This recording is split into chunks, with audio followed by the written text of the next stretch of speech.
ঢাকার ধুলোমাখা অলিগলি, চায়ের দোকান আর ছাদের আলোগুলো তখনও নেভেনি। পুরো শহর যেন এক অদৃশ্য জাদু মন্ত্রে জেগে আছে। চায়ের কাপে চুমুক দিতে দিতে হাজারো তরুণের চোখ স্থির হয়ে আছে টেলিভিশনের বিশাল স্ক্রিনে। তাদের গায়ে আকাশি সাদা টোরাকাটা জার্সি, বুকে জ্বলজ্বল করছে একটি নাম, একটি সংখ্যা, মেসি 10। স্ক্রিনে যখন ওই জাদুকর বা পায়ে বল নিয়ে এগিয়ে যায়, তখন ঢাকার এই জরাজীর্ণ গলিগুলোতে যেন এক ঐশী উন্মাদনা তৈরি হয়। মেসি মেসি চিৎকারে প্রকম্পিত হয় বাংলার আকাশ। এই দেশের মানুষ হয়তো নিজেদের দেশের ইতিহাস ভুলে যেতে পারে, কিন্তু আর্জেন্টিনার বিশ্বকাপের প্রতিটি ম্যাচের পরিসংখ্যান তাদের নখদর্পণে। ফুটবল এখানে কেবল খেলা নয়, আর লিওনেল মেসি এখানে কেবল একজন খেলোয়াড় নন, তিনি এক অলিখিত ধর্ম, এক অঘোষিত উপাস্য।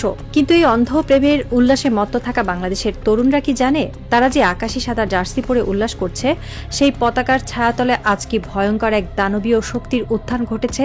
তারা কি জানে যে দেশের জয়ে তারা চোখের জল ফেলে, সেই দেশ আজ কাঁধে কাঁধে হাত রেখে ফিলিস্তিনিদের শিশুদের রক্ত নিয়ে হোলি খেলছে? দৃশ্যপট বদলানো যাক। ঢাকার এই চায়ের দোকান থেকে হাজার হাজার মাইল দূরে আটলান্টিকের ওপারে যুক্তরাষ্ট্রের নিউ ইয়র্ক শহরে এক অভিজাত মিলনায়তন। সেখানে কোনো ফুটবলের বাঁশি বাজছে না, সেখানে চলছে বিশ্ব রাজনীতির এক ভয়ঙ্কর দাবার চাল। আর সেই মঞ্চে দাঁড়িয়ে আর্জেন্টিনার প্রেসিডেন্ট অর্থাৎ লিওনেল মেসির দেশের রাষ্ট্রপ্রধান এমন এক ঘোষণা দিচ্ছেন, যা শুনলে যে কোনো বিবেকবান মানুষের শির দ্বারা বেয়ে শীতল স্রোত নেমে যাবে। শুরু হতে যাচ্ছে এক চরম মনস্তাত্ত্বিক কষাঘাতের গল্প, যা প্রতিটি আকাশী সাদা সমর্থকের আত্মসম্মানকে মাটিতে মিশিয়ে দেবে। নিউ ইয়র্কের ইয়েশিভা ইউনিভার্সিটি ইহুদিবাদী দর্শন এবং পশ্চিমা রক্ষণশীলতার এক অন্যতম প্রধান স্নায়ুকেন্দ্র। এই বিশ্ববিদ্যালয়ের আলো ঝলমলে মঞ্চে আজ যিনি দাঁড়িয়ে আছেন, তার উস্কো খুস্কো চুল আর বন্য চোখের দৃষ্টি তাকে 8-10 জন রাষ্ট্রনেতা থেকে আলাদা করে রেখেছে। তিনি হাবিয়ে মিলেই, নিজেকে অ্যানার্কো ক্যাপিটালিস্ট বা কট্টর নৈরাজ্যবাদী পুঁজিবাদী হিসেবে পরিচয় দেওয়া আর্জেন্টিনার বর্তমান প্রেসিডেন্ট। তার সামনে বসে আছেন বিশ্বের শীর্ষস্থানীয় ইহুদি নেতা রাব্বি এবং ধনকুবেররা। হাবিয়ে মিলেই যখন মাইক্রোফোনের সামনে দাঁড়ালেন, তখন পুরো হলরুমে পিনপতন নীরবতা। তিনি গলা খাকারি দিয়ে যা বললেন তা আন্তর্জাতিক রাজনৈতিক অঙ্গনে এক বিশাল বোমার মতো ফাটল। আমি গর্ববোধ করি, মিলেইয়ের কণ্ঠস্বর ছিল তীক্ষ্ণ এবং দাম্ভিক। ইসরায়েল ও ইহুদি জনগণের প্রতি আমার সমর্থন আগের মতোই অটুট রয়েছে। এই অবস্থান থেকে আমি কোনোভাবেই সরে আসব না। আর আজ আমি নিজেকে বিশ্বের সবচেয়ে বড় জায়নবাদী রাষ্ট্রপ্রধান হিসেবে ঘোষণা করছি। দর্শকদের গগনবিদারী করতালিতে ফেটে পড়ল পুরো মিলনায়তন। আর্জেন্টিনার রাষ্ট্রপ্রধান, যে দেশটিকে বাংলাদেশের কোটি কোটি মানুষ অন্ধের মতো ভালোবাসে, সেই দেশের সর্বোচ্চ নেতা আজ নিজেকে সবচেয়ে বড় ইহুদিবাদী হিসেবে গর্ব ভরে ঘোষণা করছেন। যে মুহূর্তে ফিলিস্তিনের হাজার হাজার ফিলিস্তিনি শিশু, নারী ও বৃদ্ধকে ইসরায়েলি বাহিনী নির্মমভাবে হত্যা করছে, যে মুহূর্তে পুরো বিশ্ব ইসরায়েলের এই বর্বরতার বিরুদ্ধে রাস্তায় নেমেছে, ঠিক সেই মুহূর্তে আর্জেন্টিনার প্রেসিডেন্ট তেল আবিবের পাশে দাঁড়িয়ে তাদের পিঠ চাপড়ে দিচ্ছেন। তিনি শুধু সমর্থন দিয়েই থামেননি, তিনি এই সমর্থনকে এক ধর্মীয় উন্মাদনার পর্যায়ে নিয়ে গেছেন। হাবিয়ে মিলেই শুধু নিজেকে জায়ানবাদী বলেই থামেননি, তিনি এর পেছনে এক গভীর ধর্মীয় ও দার্শনিক ব্যাখ্যাও দাঁড় করিয়েছেন, যা শুনলে তার অন্ধ আনুগত্যের মাত্রা পরিষ্কার বোঝা যায়। তিনি দাবি করেন, পশ্চিমা সভ্যতার পুরো ভিত্তিটাই গড়ে উঠেছে ইহুদিদের ধর্মগ্রন্থ তাওরাত এবং বাইবেলের 10টি আদেশের ওপর। তার মতে, জীবন, স্বাধীনতা এবং ব্যক্তিগত সম্পত্তির মতো আধুনিক বিশ্বের যত মৌলিক অধিকার রয়েছে, তার সবই এসেছে ওই ইহুদিবাদী দর্শন থেকে। তার কথায় এক ধরনের হিপনোটিক বা সম্মোহনী সুর ছিল। তিনি বাইবেলের এক্সোডাস বা মিশর থেকে ইসরায়েলিদের বেরিয়ে আসার ঘটনার কথা উল্লেখ করেন। তিনি বলেন, ইসরায়েলিদের ওই যাত্রাতেই স্বাধীনতার মূল ধারণা লুকিয়ে আছে। এই ধর্মীয় মূল্যবোধগুলোই পশ্চিমা সভ্যতার বিকাশের ভিত্তি তৈরি করেছে। তাই ইসরায়েলের সাথে কোনো ধরনের আপোষ করার প্রশ্নই ওঠে না। মিলিয়ে এর কথার অর্থ কি? এর কথার অর্থ হলো, ফিলিস্তিনের মাটিতে যা কিছুই ঘটুক না কেন, যত রক্তই ঝরুক না কেন, আর্জেন্টিনা সবসময় ইসরায়েলের পক্ষে থাকবে। কারণ তারা এটিকে নিছক কোনো রাজনৈতিক বিষয় হিসেবে দেখছে না, তারা এটিকে একটি পবিত্র যুদ্ধ বা হোলি ওয়ার হিসেবে নিয়েছে। কট্টর উদারতাবাদী চিন্তাবিদ হান্স হারমেন হোপে যখন মিলেইয়ের এই উগ্র ইসরায়েলপন্থী অবস্থানের তীব্র সমালোচনা করেছিলেন, তখন মিলেই তাকে স্রেফ তাচ্ছিল্য ভরে উড়িয়ে দেন। তিনি স্পষ্ট জানিয়ে দেন, ইসরায়েলের প্রতি সমর্থন জানাতে তিনি গর্ববোধ করেন এবং কোনো সমালোচনাই তাকে টলাতে পারবে না। তিনি নিয়মিত ইহুদি ধর্মের শীর্ষ নেতাদের সঙ্গে পরামর্শ করেন এবং রাষ্ট্র পরিচালনার ক্ষেত্রে তাদের কাছ থেকে দিক নির্দেশনা নেন। এক কথায়, আর্জেন্টিনা আজ পরিণত হয়েছে ইসরায়েলের এক বিশ্বস্ত দাসে।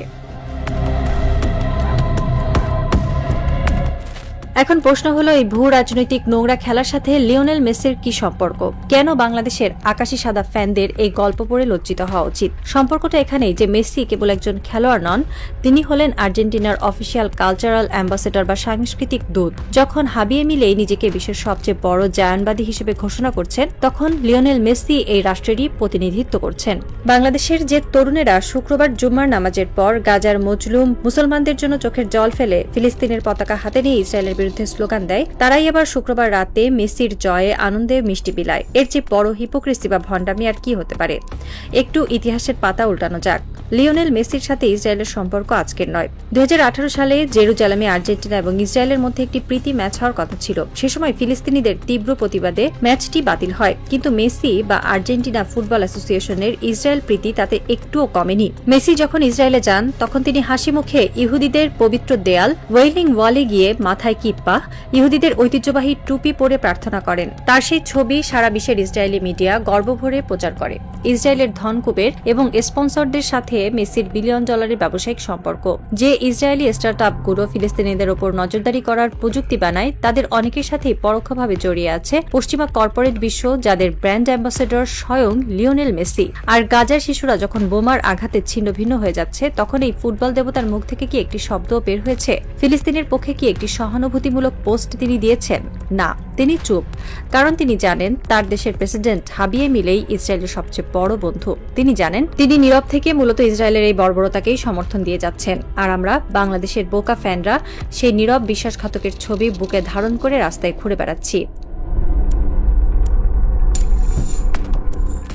বাংলাদেশের প্রতিটি আর্জেন্টিনা সমর্থকের আয়নার সামনে দাঁড়িয়ে নিজেদের প্রশ্ন করা উচিত, আমরা আসলে কাদের সমর্থন করছি?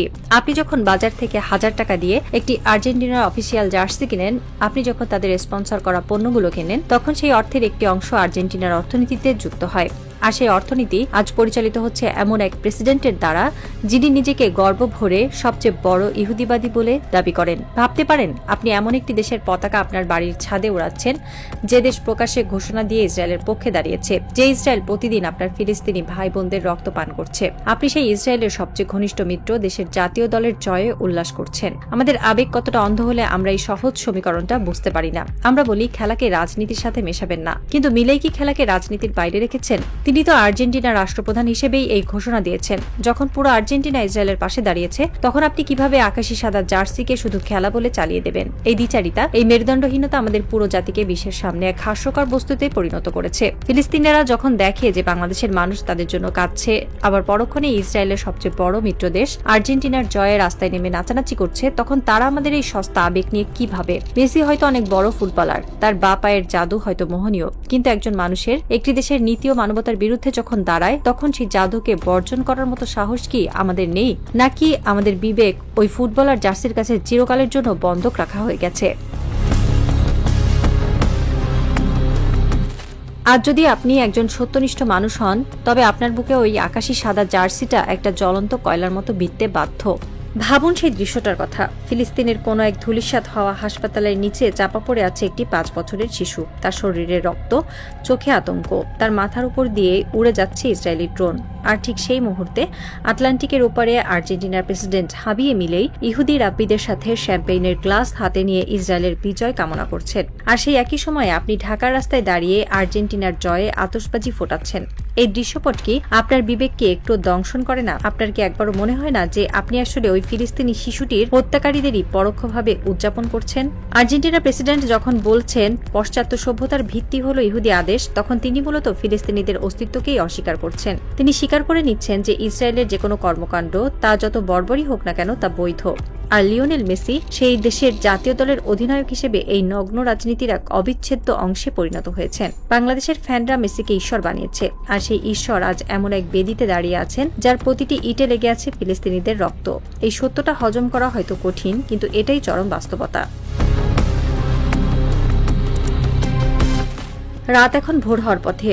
ঢাকার সেই চায়ের দোকানের টিভিটা এখনো চলছে, কিন্তু এবার আর সেখানে ফুটবলের কোনো ম্যাচ দেখানো হচ্ছে না। আন্তর্জাতিক সংবাদের চ্যানেলে দেখাচ্ছে নিউ ইয়র্কের সেই ইয়েশিভা ইউনিভার্সিটির দৃশ্য। হাবিয়ে মিলেই হাসি মুখে নেতানিয়াহুর এক ঘনিষ্ঠ দূতের সাথে করমর্দন করছেন। নিচে ব্রেকিং নিউজের স্ক্রলে লেখা, নিজেকে সবচেয়ে বড় জায়নবাদী হিসেবে ঘোষণা করলেন আর্জেন্টিনার প্রেসিডেন্ট। চায়ের দোকানে বসে থাকা এক তরুণ, যার গায়ে 10 নম্বর জার্সি, সে হঠাৎ করেই যেন জমে গেল। তার হাতের চায়ের কাপটা কাঁপছে। টিভিতে দৃশ্যপট বদলে গেল। এবার দেখানো হচ্ছে গাজার একটি বিধ্বস্ত স্কুল, লাশের শাড়ি, রক্ত। তরুণটি তার নিজের বুকের দিকে তাকালো। আকাশি সাদা জার্সির উপর লেখা মেসি। তারপর হঠাৎ মনে হলো এই জার্সিটার রং আর আকাশি সাদা নেই, এটা যেন লাল হয়ে গেছে। ফিলিস্তিনের শিশুদের রক্তে ভিজে জবজবে হয়ে গেছে তার এই প্রিয় জার্সিটি। সে বুঝতে পারলো সে এতকাল যাকে ভালোবেসেছে সে আসলে এমন এক রাষ্ট্রের প্রতিনিধি যারা এই গণহত্যার সবচেয়ে বড় সমর্থক। সে ধীরে ধীরে উঠে দাঁড়ালো। তার গায়ে যেন কেউ গরম সীসা ঢেলে দিয়েছে।